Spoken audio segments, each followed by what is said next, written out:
Ang kwentong ito ay hango sa totoong buhay. Mula ito sa isa nating kabayan na itago na lang natin sa pangalang Viray. Taong 1976, Manoot, Mindoro. Isang maliit na nayon ang Manoot. Iilang kabayan lamang ang makikita sa lugar at halos lahat ng mga nakatira ay magkakamag-anak. Kaya naman magkakakilala lahat ng naninirahan at kapag may napadayo, madali lang itong malalaman ng mga residente. Nang mga panong ito, bigla na lang dumating ang isang lalaki sa lugar. Hindi naman ito baliw, pero nakakaduda ang kinikilos. Kasabay ng paglitaw ng taong ito, ay siya namang paglaganap ng kababalaghan sa lugar. May aswang na nananalasa ng mga hayupan. Namataan ito sa akto at nakarating na sa kabilang nayon. Tawagin na lang nating Dumas ang lalaki. Kung may araw, makikita si Dumas na umiinom ng tuba sa Tayakan, isang lugar kung saan kadalasan tambayan ng mga lasinggero. Ilan sa mga kabayan dito ay nagtitinda ng mga tuba at tabako. Isa na rito ang tahanan nila Biray. Mismong si Biray na ang nagbabantay ng tindahan buong maghapon. 16 na taong gulang na siya ng mga panong ito. Pinaghihinalaan ng lahat na si Dumas ang aswang. Pero taliwas naman ang pagpapakita ni Dumas tuwing may lumalaganap na aswang. Dahil tuwing gabi, umiinom pa rin ito sa tindahan ni Viray. Kaya para sa binata, napaka-imposibleng si Dumas dahil nasa tindahan lamang ito habang nangyayari ang mga pagpatay ng alaga ng mga tao sa bayan. Ayon kay Viray, napakatahimik na tao ni Dumas, pero hindi naman suplado. Sa halip ay palangiti lalo na kapag tinatamaan na ng alak. Ngunit kapag tinatanong naman kung saan nakatira, sinasabi lang nito na doon sa loob ng gubat. Sinubukan na ng mga taga roon na iparating sa otoridad ang dayo. Ngunit ayon sa mga namamahala, nakausap nila si Dumas. Mabait itong tao bagaman kahina-hinala ang postura. Ngunit ayon sa obserbasyon ay wala namang atraso ang lalaki. Karaniwang residente lang ito na naglalakbay sa kung saan-saan. At sa katunayan, may mga dala itong papeles na magpapakilala sa kanya. Napag-alaman nila na taga-Panay si Dumas. Maliban pa dyan, hindi malayo na ang aswang na gumagala ay mabangis na hayop lamang. Hindi naman may pagkakaila dahil hindi talaga paninindigan ng otoridad ang mga kababalaghan. Isang hapon, dumating sa tindahan nila Viray si Dumas upang uminom. Dala ng matinding kuryosidad, napatanong ang binata kung ano ba ang pinunta ng dayo sa lugar. Ah, wala naman. Gusto ko lang talaga na gumala, maglakbay. Etong mga tao dito, napagkakamalan pa akong aswang. Kahit hubaran nila ako, wala silang makukuha sa akin. Hoy, hindi ako aswang no? At hindi lang naman itong lugar niyong napuntahan ko, marami na. Sa katunayan, nakarating na ako sa Mindanao para lang alawin ang sarili ko sa dami ng magagandang tanawin. Wala namang masama doon hanggat wala kang inaagrabyadong tao. Biray, alam mo, gusto ko ang ugali mo. Mabait ka kumpara sa ibang tao. Kung makatitig sila sa akin, kala mo papatayin ako eh. Wika ni Dumas. Wala lang. Nasanay na rin ako sa'yo eh. Nasanay ako sa'yo kuya, mabait ka naman eh. Hindi katulad nung una. Napagkamalan ka pa nga ng tatay ko na pugante at saka aswang. Marami kasing nakaburda sa bisig mo. Saka may mga palamuti dyan sa buhok mo. Yung nakatirintas. Yan bang nakalambitin? Ano ba yan? Saka yung kwintas nyo, ang weirdong tignan. Tugon ni Viray. Ito ba? Itong nasa dulo ng buko na nakalambitin. Palamuti lang to dong. At itong mga kwintas ko, koleksyon ko lang. Nakuha ko pa sa iba't ibang lugar. Ito namang mga nakaburda sa bisig. Hindi lang ito ang mga patik ko. Marami pa. Kung makikita mo akong nakaubad ng damit, magugulat ka. Mga katagalang. Teka, alam mo ba ang pangalan ng tao na nakatira dyan sa kanto? Nakita mo kanina, di ba? Tinititigan ako ng masama. Magbumamasamay na pero may kayabangan. At saka parang hinahamon ako. Balak pa nga yata akong gulpin eh. Ewan ko ba, umiinom lang naman ako dito. Ano ba tong nangyayari sa lugar nyo? Wika ni Dumas. Nang marinig naman ito ng binata, kagad niyang sinabi na pinsan iyon ng ama na si Kuming. Mayabang talaga at tanyag sa lugar bilang antingero. Ayon sa mga nakatira, marami na itong napatay na aswang na minsang gumagala sa lugar. Baka nagdududa din ito kay Dumas. Dagdag pa ng binata, marunong din sa panggagamot si Kuming at ito ang pinagkakakitaan niya sa buhay. Kapag nalalasing yun dito, kung sino-sino na lang yung hinahamon niya, minsan nga nagwawala pa eh. Tinatapon yung mga galon ng tuba na may laman. Wala namang sumusubok na lumapit, may hawak na itak eh. Nga pala, hindi ka ba natatakot sa gumagalang aswang? Tanong ni Viray. Hindi ako natatakot sa aswang. Mas nakakatakot pa nga yung mga taong nakatira dito. Baka ilang araw siguro, hindi muna ako magpakita, masyadong mainit yung mga mata ng tao eh. Malay mo, biglaan na lang akong tagain sa likuran. Ay nako, kung dayo ka nga naman. Ang hindi nyo alam, may lupay na mga magulang ko dito. Pero nasa bandang liblib lang. Baka nga magkakamag-anak lang din tayo pero malayo na. Nagtayo ako ng kubo doon sa lugar. Kung kailan pa naman may napili na akong lugar na titirahan, doon pa talaga ako magkakaproblema. Tugon ni Dumas. Ilang araw ang lumipas. Hindi nga nagpakita si Dumas. Hanggang sa may dumating na 4 na kalalakihan sa tindahan nila Viray. Mahahalata na iinom ang mga ito. Habang bitbit pa ang patay na manok. Mukhang galing sa sabungan at nanalo. Kabilang sa mga ito si Kuming. Angatang boses at makikita sa muka na nakainom na. Nagmungkahi pa ito na ihawi na lang ang mga dalang manok sa gilid ng tahanan ng binata. Bakit hindi mo nilalabas ang tuba, Viray? Nasaan ba ang tatay Lexus mo? Dumating na ba? Yayayain ko sana ng inuman. Nagkataong nanalo kami sa sabong. Wika ni Kuming. Kagad namang nilabas ng binata ang ilang galon ng tuba at baso. Habang ginagawa ito ni Viray, pinaliwanag niya na abala ang tatay sa pagsasaka. Kung hindi hapon babalik, baka gabi pa. Hanggang sa nagtanong ang asama ni Kuming, Napoleon ang pangalan nito. Hinahanap si Dumas. Oo nga pala. Nasaan yung Dumas na yon? Estranghero na may hindi magandang dala sa lugar. May tinatagong katangian. Napansin mo ba siya nung mga nakaraang araw, Dog? Hindi na namin nakikita.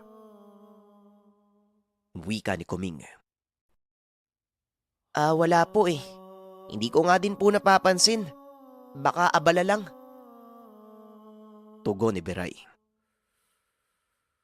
Pakisabi naman kapag bumalik dito, wag na siya magpapakita sa lugar. Baka kamo hindi na ako makatiis eh. Malilintikan siya sa akin. Narinig mo ba ako? Natatakot tuloy yung mga naninirahan dito dahil sa kanya. Wika ni Kuming. Nang marinig ito ng binata, Kagad niyang pinuna at sinabi na wala namang ginagawang masama si Dumas. Kahit misteryoso, alam niya na mabuti itong tao. Dagdag pa ng binata, kung may dapat mang katakutan sa lugar, ito ay walang iba kung hindi si Kuming. Aba, kumakampi ka sa kanya. Teka, sino bang kamag-anak mo? Ako o siya? Huwag kang sasagot sa akin Baka gawin ko uli yung sinapit ng tindahan nyo nung nakaraan.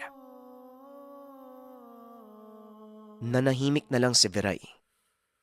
Maya-maya pa ay bigla namang dumating si Dumas. Dumiretso sa tindahan. Bumili ng tabako at isang galon ng tuba. Kalmado lang ito. Pasimple pang sumandal sa haligi at nagsindi ng tabako. Nang mga oras na yun, natahimik ang grupo at nagkatitigan.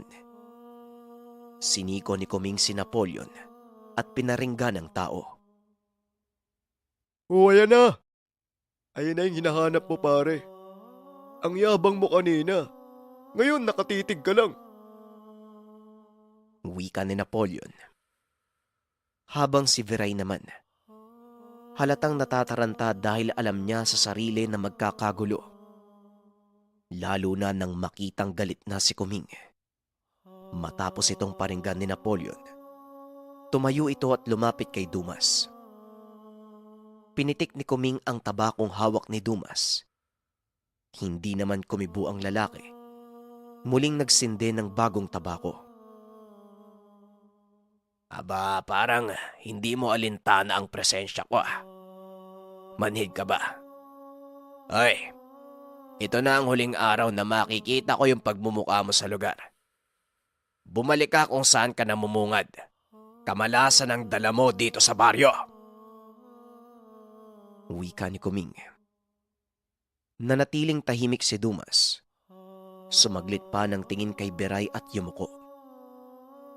Nang mga sandaling ito, mataas na ang tensyon sa lugar. Habang si Viray naman, binabana ang mga galon ng tuba kung sakaling may maganap. Hindi ito matatapon. Maya-maya pa, bigla na lang kwinelyuhan ni Kuming si Dumas. Tila wala lang naman ito kay Dumas, na natiling tahimik habang nakayuko. Nagtawanan pa ang mga kasama ni Kuming at sinabing hayaan na lang total hindi naman papalag.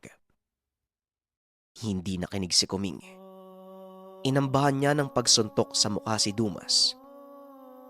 Nang mga sandaling ito, biglang nagsalubong ang kilay ni Dumas at nagsalita. Kaibigan, huwag mong ituloy yan. Kung ano man ang hinala mo patungkol sa pagkatao ko, nagkakamali ka. May tangan ka at karunungan. Hindi malayong makikilatis mo ko. Hindi ba? Aswang ang tingin mo sa akin. Wika ni Dumas. May mga taong may tangan at kayang magtago ng katauhan. Katulad mo, kaya mahirap kang makilatis. Tugon ni Kuming. Akala ko pa naman tanyag ka. Akala ko nakapatay ka na ng aswang. Mukhang kasinungalingan. Teka nga sandali, bitawan mo na ako. Medyo nakakasakit ka na. Nang mga sandaling ito ay mas tumaas ang tensyon. Nang marinig ni Kuming ang sinabi ni Dumas, nagpantig ang tenga nito at nagbitaw ng suntok. Ngunit gano'n na lang ang pagkagulat ni Kuming nang biglang saluin ni Dumas ang kamao.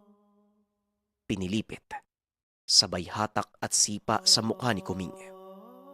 Napalod ito sa lupa at napadaing sa sakit. Matapos nun umupo sa bangko si Dumas at uminom ng tuba. Samantala, nagkatitigan naman ang mga kasama ni Kuming. Dalawa dito ang nagpaalam na uuwi na dahil baka madamay sa gulo. Ngunit nanatili si Napoleon at lumapit kay Kuming. Sabi ko naman sa'yo huwag kang kumpiyansa. May tangan yan pero hindi aswang. Talagang hinamon mo pa eh. Nagmukha ka tuloy nakakaya. Dapat sinabi mo na lang na susubukin mo yung gamit. Hindi yung dumidiretso ka. Akala mo hari ka eh. Ayun tuloy, nakatikim ka. Wika ni Napoleon. Nang marinig ito ni Kuming, tinulak niya ito at bumalikwas. Tumahimik ka dyan, Napoleon. Sige. Hindi nga siya aswang pero malakas ang tangan. Hoy, hinahamon kita. Wika ni Kuming. Hindi pa ba sapat sa'yo yung pinakita ko? Kung iisipin, normal lang yon para sa atin. Ayos na yon at hanggang doon na lang. Huwag na nating idaan sa karunungan. Hindi mo ko kilala, kaibigan. Baka magsisi ka. Wika ni Dumas. Sa hindi inaasahang pagkakataon, dumating ang tatay ni Viray. Dumating si Lexus. Nagtataka ito at nang makapasok sa tahanan, kagad nagtanong kung anong nangyayari.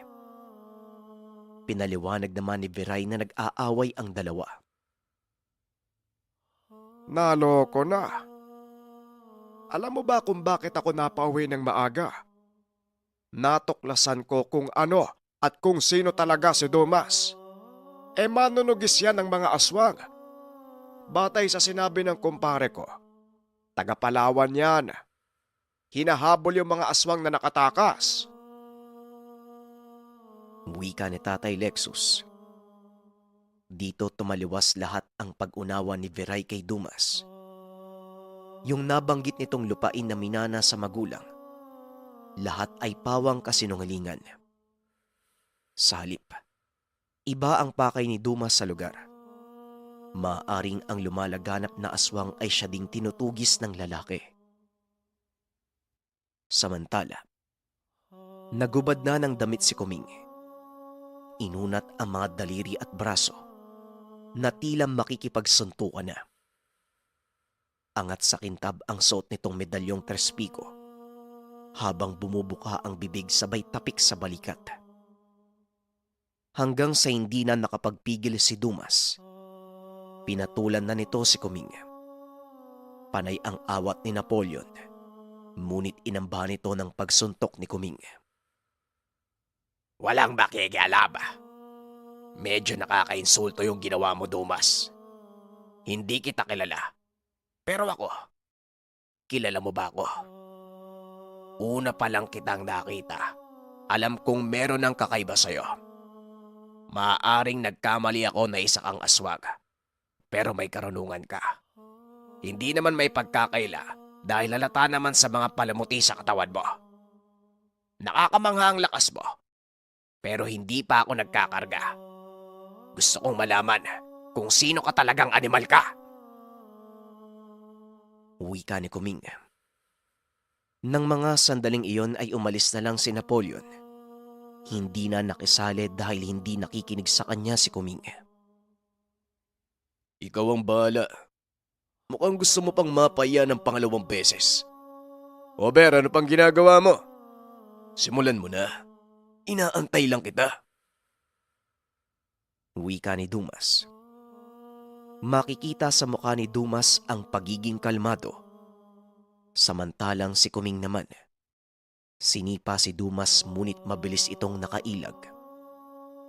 Kumabig lang ng kaunti sa bangko. Dumiretso na si Kuming sa gilid ng tindahan. Sinindihan pa ni Dumas ang hawak na tabako. Mas lalong nabana si Kuming. Nagpakawala ito ng suntok habang nakatalikod si Dumas. Ngunit bigla na lang tumayo si Dumas kaya hindi tumama ang pagkasuntok. Dumiretso ng dapa sa lupa ang kalaban. Sumubsob ang muka. Nagkaroon ng mga galos ang pisngi, habang dumudugo naman ang ilong. Hindi pa ako lumalaban yan ha. Pero tignan mo yung mukha mo, ang dami ng sugat. Isipin mo na lang, paano kapag umatake pa ako? Wika ni Dumas. Hindi pa rin tumigil si Kuming. Mabilis na kinuha ang kahoy na nakatukod. Kaya naman bumagsak ang malaking tabong tabla at naipit ang kamay ni Beray. Sumigaw ang binata sa sobrang sakit at hindi magkamayaw sa kakaiyak. Dito na nagalit si Dumas. Mabilis na nilapitan si Kuming, sinakal at tinulak papunta sa dingding. Talagang gusto mong makilala kung sino ako ah. Ako ang kinakatakutan ng mga katulad mo doon sa lugar namin. Ako din ang pupuksa sa sumpang dumapo sa lugar na ito. Yung bigla ang paglaganap ng aswang. Ako lang ang may lakas para mapatay sila. May tangan ka, pero mas malakas kang magyabang. Bumalag ka, sige. Isang tapik ko lang sa balikat mo. Siguradong titirik yung mata mo. Hindi mo ba napapansin? Malayo ang agwat natin. Kanina pa dapat basag yung mukha mo eh. Sige, lumapit ka uli. Tutuluyan na kita. Wika ni Dumas. Nang mga sandaling ito ay hindi na nakapagsalita si Kuming. Nabahag, napayuko at halatang nahihiya. Samantala, dito na lumabas ng tahanan si Tatay Lexus.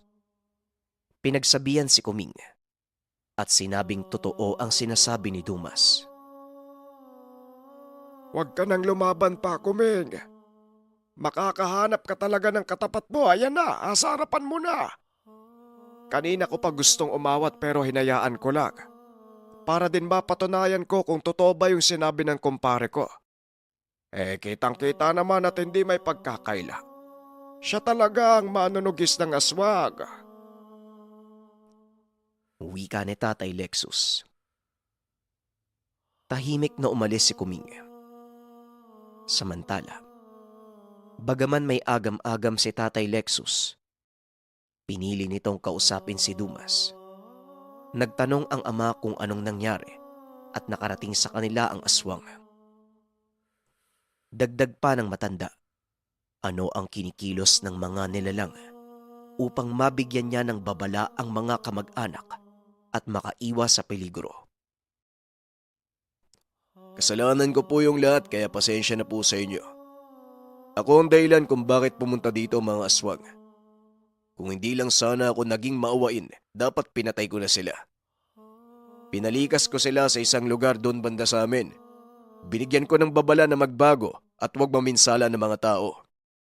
Umalis nga yung mga aswang at lumipat sa Mindoro. Kaso, may nakarating sa akin balita. Namiminsala daw uli dito sa lugar nyo. Hindi ko matiis ang sitwasyon. Kinakain ako ng konsensya ko. Lalo na sa mga naninirahan dito. Kawawa naman eh. Huwag kayong mag-alala.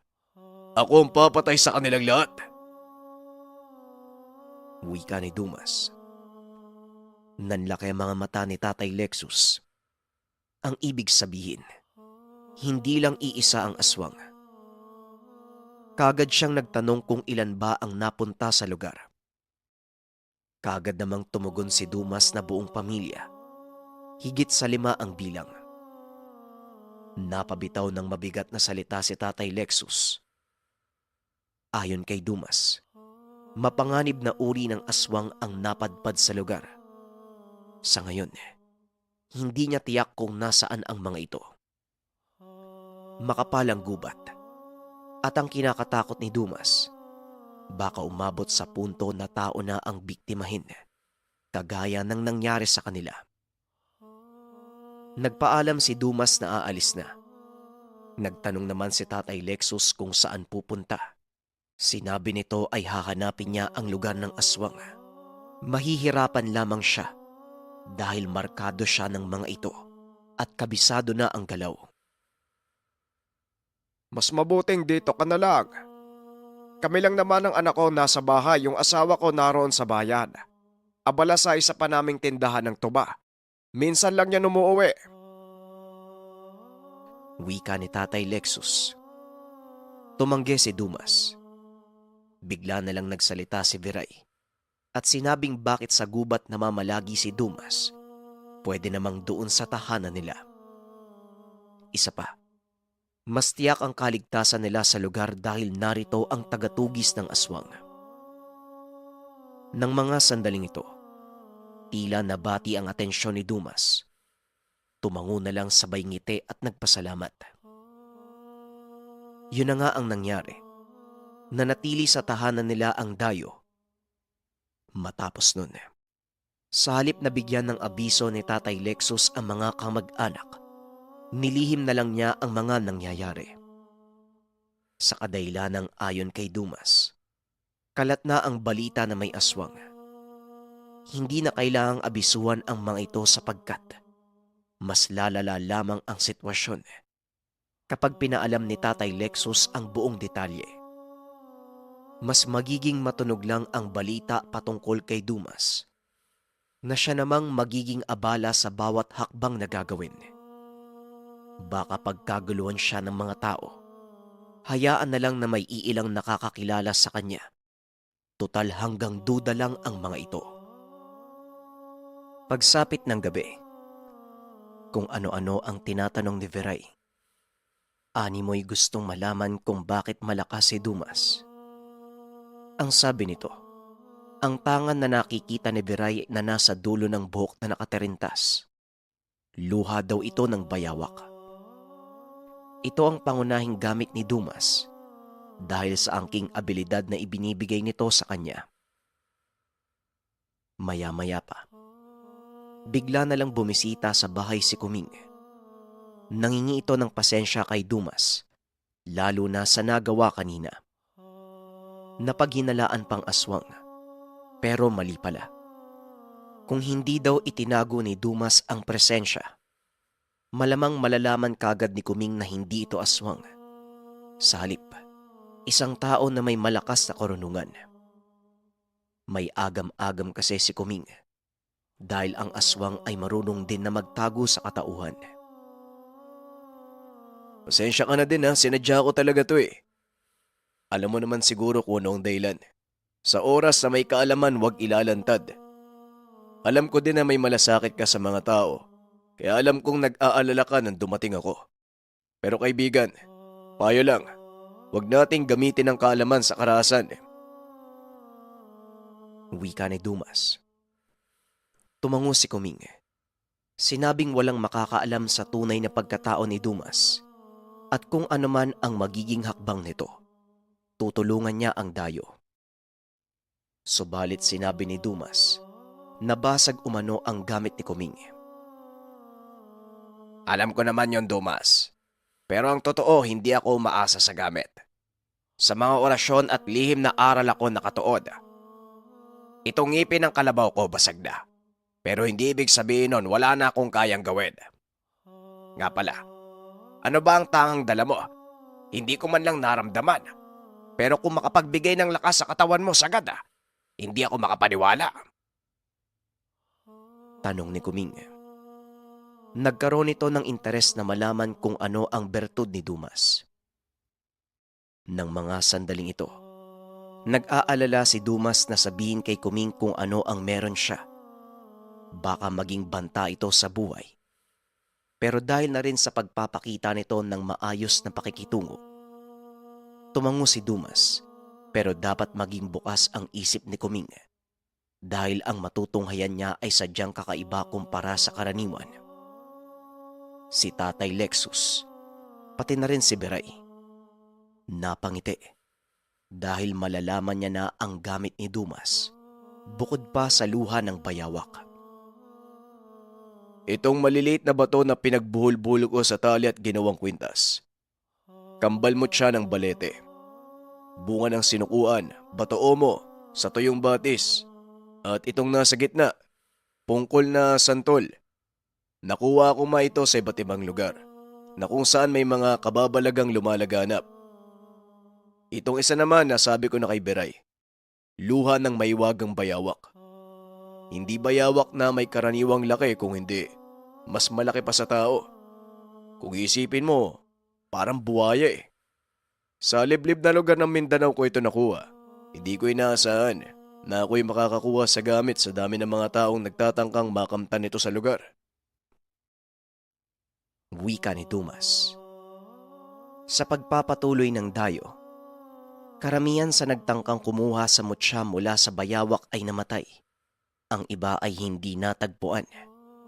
Habang ang ilan, iniwan ng tamang pag-iisip, nabaliw. Ang mga tao ding yon ay may malakas na tangan, pero hindi pinalad ang mga ito na makuha ang mutya ng bayawak. Ang pananaw ni Dumas, baka trabungko. Ito naman madalas ang nakukuha sa mga hayop kagaya ng bayawak. Ito din ang sinasabi ng may mga karunungan sa lugar. Trabungko na may napakalakas na bisa. Nang mga panahong ito, naging matunog sa may mga tangan ang nasabing gamit. Ninais ding sumubok ni Dumas. Ngunit sangkatutak na abiso at babala ang kanyang natanggap mula sa mga kakilala. Huwag na lang daw tangkain at baka matulad sa iba. Walang mintis. Lahat ng mga sumubok hindi pinalad. Kung kaya malaki ang posibilidad na maaaring sapitin din ni Dumas ang sinapit ng iba. May malakas umanong kaalaman ang nagtangka, pero namatay. Si Dumas pa kaya, nakakasimula pa lamang mag-aral ng lihim na karunungan. Pero dahil sa natural na tapang ni Dumas, giniit niyang susubok siya sa likod ng nakaumang na panganib. Yun na nga ang nangyari. Si Dumas lang mag-isa ang tumahak sa gubat. Hindi katulad ng iba na may mga kasama.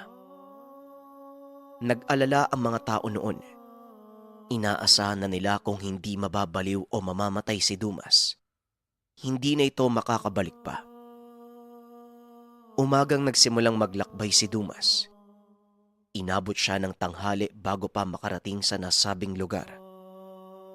Lubhang napakadelikado. Pansin ito ni Dumas sapagkat ni isang bahay habang binabagtas niya ang daan, wala siyang nakita. Indikasyon na ayaw manirahan ng mga tao sa lugar dahil mapanganib. Nakakakilabot ang lugar. Nagtatayugang mga puno ng nara at lawaan na may makapal na mga dahon. Kahit may araw pa, nagmistulang yungib ang lugar sa kadailanang medyo madilim. At bukod pa dyan kahit tanghali at mainit, nanunuot sa kanyang balat ang lamig na dulot ng mga hamog. Alam ni Dumas na ito na ang lugar, sapagkat may iilang mga naiwang bakas.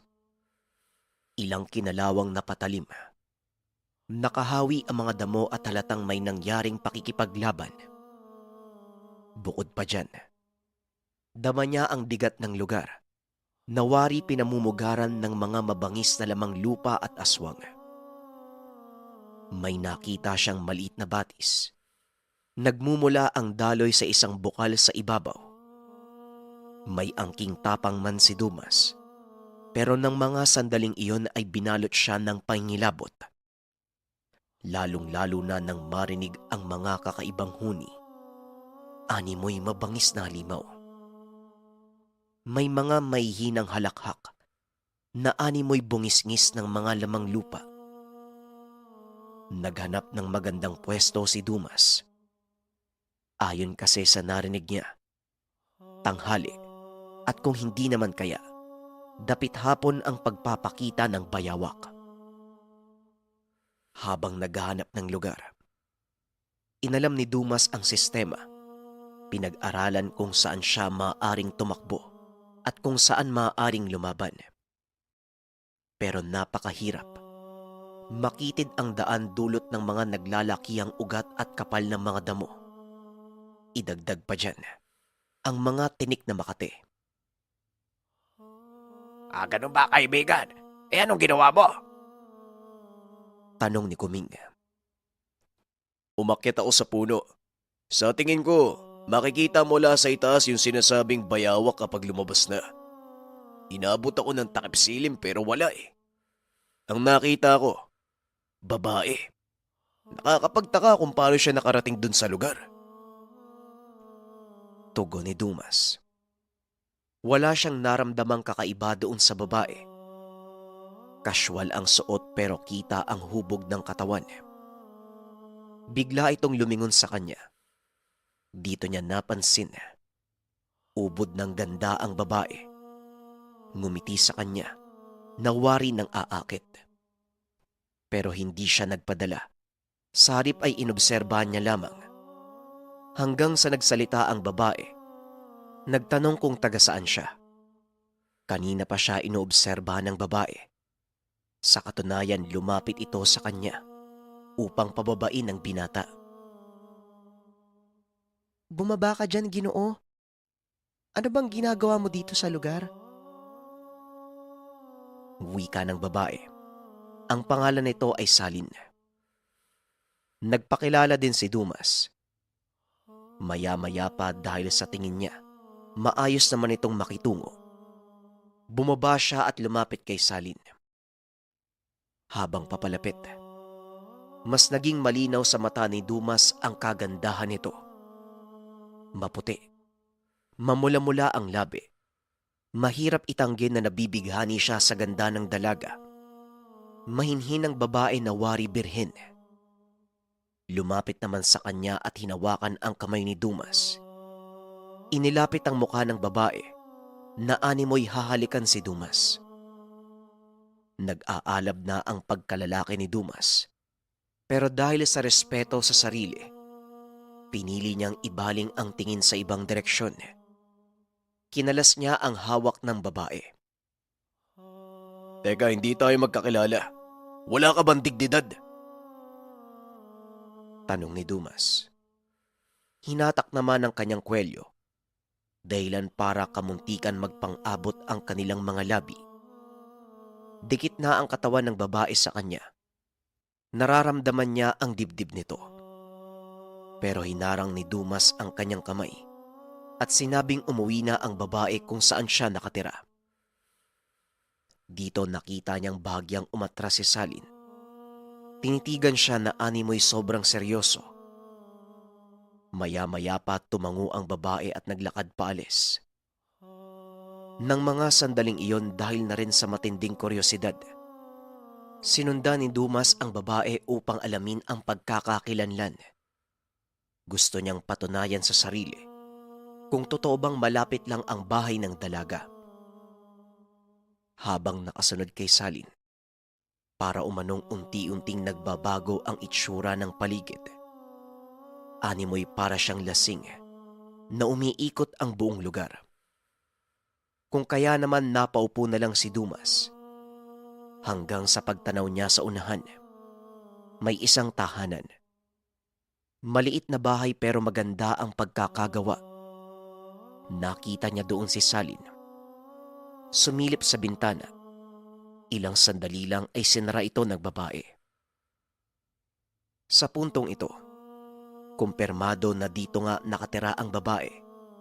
Pero malaki ang katanungan sa kanyang isipan. Kung nag-iisa lang ba ito o may kasama? Lumapit sa bahay si Dumas. Hanggang sa may nabangga siyang isang ubod ng tanda na lalaki. Payat. Gutay-gutay ang damit. Nangingi ng tulong kay Dumas. Ang sabi nito may mga tulisan na pumasok sa kanyang tahanan. Mabuti na lang nakatakas ang matanda dahil maaaring patayin siya ng mga bandido. Kagad namang nagtanong si Dumas kung saan ang bahay nito. Sinabi ng matanda na nasa bandang unahan.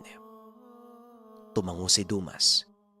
Bago umalis ay nag-iwan siya ng mga kataga na wag lilisan ang matanda. Siya na ang bahala sa mga tulisan. Habang binabagtas ang mabatong daanan, hinanap niya kung nasaan ang bahay nito pero wala naman. Nakarating siya sa ilog pero wala ni isang tirahan na nakita. Hanggang sa inabot na lang siya ng gabi. Kung kaya naman binalikan niya ang nasabing matanda. Nakabisado niya ang daanan ngunit nang makabalik. Nagulat ang lalaki sapagkat yung bahay na kung saan nakatayo ang bahay ni Salin, isang napakalaking puno ng nara. Wala ng espasyo. Maging yung daan na alam niya sa sarili na medyo maluwag, binalot na ng makapal na baging. Medyo naguguluhan si Dumas. Kaya inisip niya na baka naligaw lang siya ng lugar. Baka nasa maling direksyon, kung kaya ginalugad ni Dumas ang buong lugar. Hanggang sa muli niyang nakita yung babae. Dito napangiti si Dumas. Kagad siyang nagtanong sa pag-aakalang naliligaw. Pero hindi nagsalita yung babae. Sa halip ay tumalikod ito at naglakad. Nang mga sandaling iyon ay may kabilisan na ang paglalakad ni Salin. Kagad namang sumunod si Dumas. Maya-maya pa, napapitlag si Dumas. Bumungad sa kanya ang napakalaking nilalang. Ito na ang bayawak. Nakapatong sa ibabaw ng malaking bato. Nakadungaw ang ulo nito kay Dumas. Mabilis siyang umatras. Hinarang ang kamay at nag-amba ng bunot ng patalim. Sa oras sa sumunggab sa kanya ang nilalang, hindi ito magdadalawang isip na itarak ang patalim. Kaso nga lang, nanatili sa ibabaw ng malaking bato ang taong bayawak. Maya-maya pa biglang lumitaw sa gilid ni Dumas si Salin. Nakangiti ito na animoy natutuwa. Sa puntong ito unti-unting nagbago ang itsura ng babae. Pumutla na kasing puti ng papel. Humaba ang buhok na malaginto. Hindi nakakibo si Dumas sapagkat habang nangyayari ito, dito niya palang naramdaman ang kakaibang presensya ng babae. Nakakakilabot. Nawari nakakatakot pa sa presensya ng demonyo. Ilang segundo pa ang lumipas. Nagsalita ang babae at ayon dito, lahat ng tumahak sa lugar ay hindi na nakauwi pa. Ang iba ay namatay at kinain ng bayawak. Isa kong diwata at ito ang aking alaga. Alam ko na nararamdaman mong may mali sa lugar. Bakit merong binibini sa gitna ng gubat? Ang iba ay dinadaig ng kanilang pagkalalaki. Lahat sila ay walang respeto. Kumagat sa pang-aakit ko. Ang naging resulta, nabaliw sila. Wika ng babae. Isa itong diwata. Dagdag pa nito. Ang iba naman hindi siya pinapansin.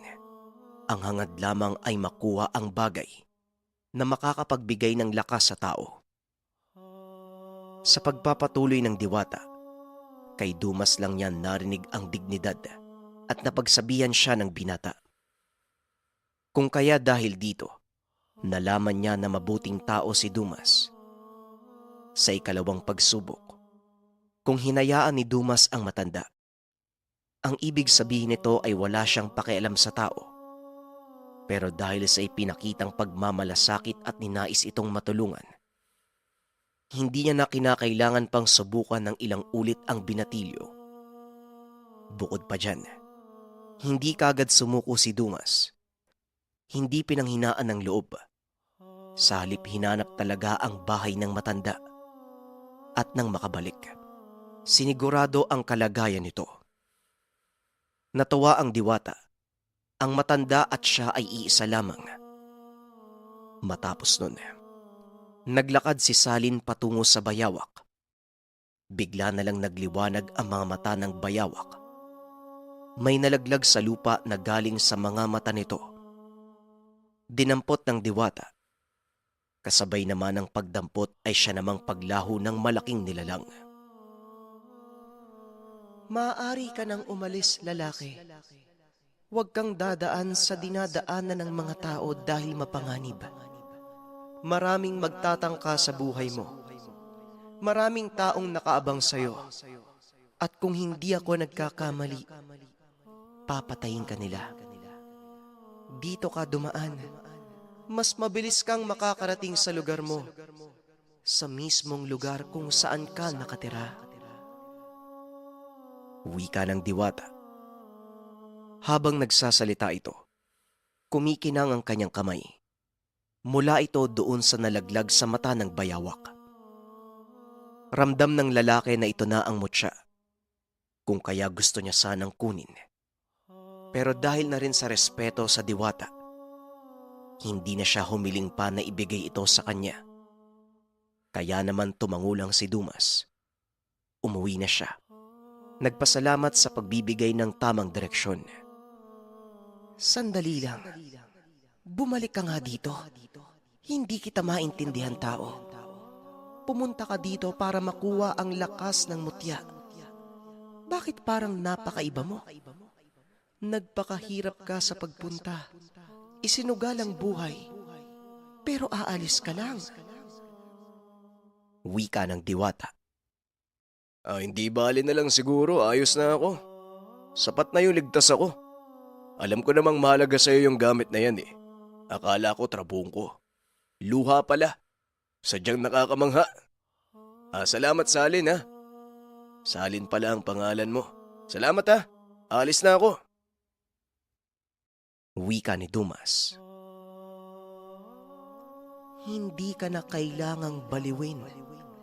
Sadyang likas na sayo ang pagiging baliw. Bueno, lumapit ka dito. Ipinagkakatiwala ko sa iyo ang luha ng maiwagang bayawak. Gusto ko ang pagkatao mo. Gusto ko ang pagkalalaki mo. Wika ng diwata. Abot langit ang tawa ni Dumas. Hindi niya inaasahan na napakaraming pagsubok pala ang daraanan. At ang ugali niya ang naging dahilan upang malagpasan ang lahat ng pagsubok. Ang luha ng bayawak, puti ang kulay, kumikinang at malamig sa kamay. Hindi perpektong bilog, may nakausli ng kaunti na patulis. Muli siyang nagpasalamat kay Salin, pero hindi ito nagsasalita. Nakatitig lang sa kanya na animoy may ibang ibig sabihin. Hoy, huwag mo sabihin na pagsubok na naman to ha. Patayin mo na lang kaya ako. Parang ito naman yata yung gusto mong gawin eh. Kunwari ka pa. Kanina ang dami pong sinasabi kesyo nakapasa na ako tapos meron na naman. Sabihin mo lang kung gusto mo akong patayin ha. Yun naman yung inaasahan ko dito eh. Maraming nakakapagsabi, wala daw nakakaligtas. Wika ni Dumas. Nang mga sandaling ito ay muling tumawa si Salin. Nahuhumaling lang ako sa iyo, binata. Asahan mong palagi mo kong kasama. Hinding-hindi kita iiwan. Huling wika ni Salin at bigla itong naglaho. Napabitaw ng mabigat na salita si Dumas sapagkat hindi pagsubok ang pangaakit. Talagang may gusto sa kanya ang diwata. Alam niya sa sarili na kayang gawin ng isang nilalang katulad ng diwata ang mga bagay, lalo na kung galing sa bibig nito. Kaya hindi may pagkakaila. Bagaman naglaho si Salin, kasama niya na ito sa araw-araw. Maya-maya lang ay umuwi na si Dimas. Binagtas niya ang daan kung saan ang itinuro ni Salin. Mga 1 oras ang paglalakad na ginawa niya. Nagulantang ang lalaki nang bumungad sa kanya ang lugar. Tapat ito ng kanyang tahanan. Halos sumabog ang ulo ni Dumas sa pagkagulat. Nanggaling siya sa gubat ng Mindanao. Ngayon ay nasa Panay na siya. Kahit madilim ng mga sandaling iyon, alam niya sa sarili na ito talaga ang lugar. Nakita pa niya ang mga kapitbahay na naglalakad sa kalsada, pasuray-suray dahil sa pagkalasing. Halos mabaliw siya sa pag-iisip kung totoo ba ang naganap. Ang dahilan kung bakit siya ipinadaan sa ibang lugar ni Salin. Kapag bumalik siya sa sentro ng baryo, siguradong maraming magkakainteres sa kanya na may lihim na karunungan. Kukunin ang gamit sa kanya. At dahil bago sa kanya ang tangan, wala pa itong matutulong sa kanya sa mga oras na yun. Siguro kaya ako dito pinadaan. Tama nga naman siya. Papatayin ako eh. Kasi ako lang yung tao na nakabalik. Siguradong kukunin nila kung ano man yung meron sa akin. Pero nakalimutan kong itanong ano ba yung bisa ng gamit na to? Maraming salamat sa pakikinig ng ating kwento mga kabayan. Abangan pa natin ang mga susunod na episodes ng ating kwento. Paalam.